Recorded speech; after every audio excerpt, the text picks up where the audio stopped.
Assalamualaikum warahmatullahi wabarakatuh. Perkenalkan, saya Lesene Ulfa, mahasiswa semester 3 Fakultas Hukum Universitas Juanda Bogor dengan nomor induk mahasiswa E2011007.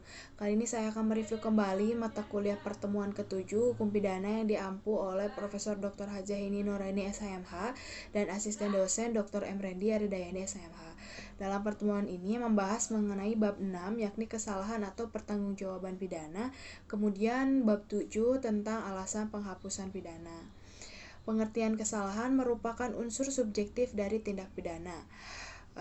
Kesalahan adalah keseluruhan syarat yang memberi dasar untuk adanya pencelaan pribadi terhadap perbuatan pelaku tindak pidana.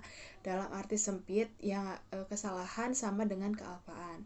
Kemudian unsur-unsur kesalahan yang pertama ada kemampuan bertanggung jawab, kemudian ada adanya hubungan batin antara pelaku dengan perbuatannya, yaitu yang berupa kesengajaan atau kealpaan, dan yang terakhir ada tidak adanya alasan pemaaf.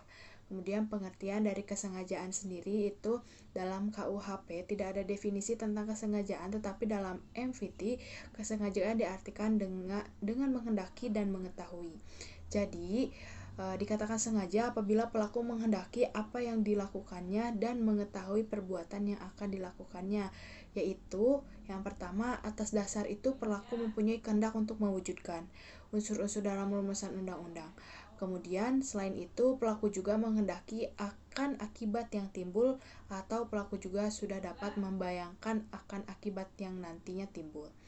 Kemudian perbedaan kedua teori ini, yang pertama dalam hal akibat dari keadaan yang menyertainya, walaupun dalam praktek penggunaan teori ini tetap sama.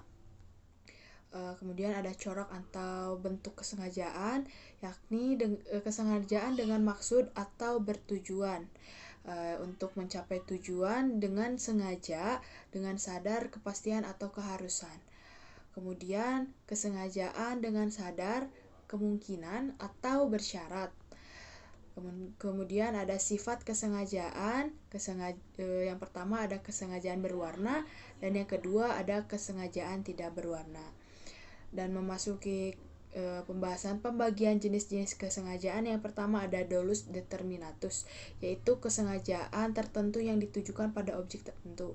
Yang kedua ada dolus interminatus, yaitu kesengajaan dan tidak tentu yang tidak ditujukan pada objek tertentu melainkan pada sembarang objek yang tidak memperhatikan objek mana yang akan menjadi korbannya. Kemudian yang ketiga ada dolus alternativus, yaitu kesengajaan yang ditujukan pada objek suatu atau objek lainnya, jadi memilih satu di antara dua objek. Kemudian ada dolus generalis, yaitu kesengajaan yang ditujukan pada umum. Dan kemudian ada waberse dolus generalis, yaitu kesengajaan yang ditujukan kepada objek tertentu tapi untuk mencapai tujuan dilakukan lebih dari satu perbuatan. Dan kemudian ada dolus indirectus atau error hafto, yaitu kesengajaan terhadap suatu perbuatan yang menimbulkan sesuatu akibat tertentu yang sebenarnya bukan kehendak atau tujuan pelaku. Kemudian ada dolus premeditatus, adalah kesengajaan yang direncanakan lebih dahulu. Dan yang terakhir ada dolus repentinus atau dolus impetus, disebut juga Hastamut, yaitu dari Jerman, yaitu kesengajaan yang merupakan kebalikan dari dolus premeditatus, yaitu kesengajaan yang timbul dengan sendirinya. Kemudian ada kekeliruan atau kesalahan atau salah kira, disebut juga dengan tidak sengaja, dan keadaan batin seperti ini dinamakan juga kesesatan, kekeliruan atau salah kira. Kesesatan dapat dibedakan menjadi, yang pertama ada kesesatan peristiwa, yang kedua ada kesesatan hukum, yang ketiga ada kesesatan kekeliruan orang, dan yang keempat ada kekeliruan objek, dan yang kelima penyimpangan sasaran, dan yang terakhir ada delik putatif. Kemudian masuk ke pembahasan kealpaan atau culpa, merupakan kebalikan dari kesengajaan atau dapat disebut juga kurang hati-hati yang terjadi dari kealpaan disadari dan kealpaan tidak disadari. Unsur-unsur kealpaan ini dibagi menjadi, yang pertama ada pelaku dapat menduga terjadinya akibat perbuatan. Dalam hal ini ada hubungan batin dari pelaku dengan akibat yang akan timbul dari perbuatannya, sehingga pelaku dapat menduga tetapi pelaku kurang hati-hati. Dan yang kedua, pelaku di sini kurang hati-hati. Dan yang selanjutnya ada bentuk-bentuk kealpaan. Yang pertama ada culpa lata, yang kedua ada culpa levis, yang ketiga ada West's Schuld, yaitu kealpaan yang disadari pelaku dapat membayangkan atau memperkirakan kemungkinan timbulnya akibat dari perbuatannya. Yang keempat ada Unbewusste Schuld, yaitu pelaku tidak dapat membayangkan akibat yang mungkin timbul dari perbuatan yang dilakukannya. Kemudian ada kemampuan bertanggung jawab, yaitu keadaan batin atau jiwa seseorang yang sehat dan normal ketika melakukan tindak pidana. Cara untuk menentukan kemampuan bertanggung jawab yaitu yang pertama ada sistem deskriptif atau menyatakan, yang kedua sistem normatif atau menilai, dan yang ketiga ada sistem deskriptif normatif, gabungan dari sistem yang pertama dan yang kedua. Kemudian ada tidak mampu bertanggung jawab untuk sebagian, yaitu suatu keadaan tertentu dari pelaku yang disebabkan keadaan jiwa sehingga untuk sebagian dinyatakan tidak mampu bertanggung jawab.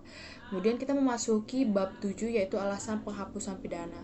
Alasan penghapusan pidana ini yaitu alasan yang memungkinkan seseorang untuk melakukan perbuatan yang memenuhi rumusan delik atau tindak pidana tetapi tidak dapat dipidana. Kemudian memasuki subbab yang pertama ada alasan perbenar, yaitu alasan yang meniadakan sifat melawan hukum dari perbuatan sehingga menjadi perbuatan yang dibenarkan.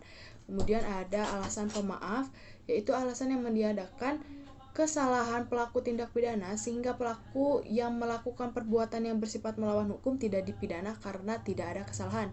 Kemudian ada daya paksa atau overmach, diatur dalam pasal 48 KUHP tetapi tidak memberikan pengertian, karena itu harus dicari dalam MVT yang menjelaskan bahwa daya paksa adalah setiap kekuatan, setiap paksaan, setiap tekanan yang tidak dapat ditahan.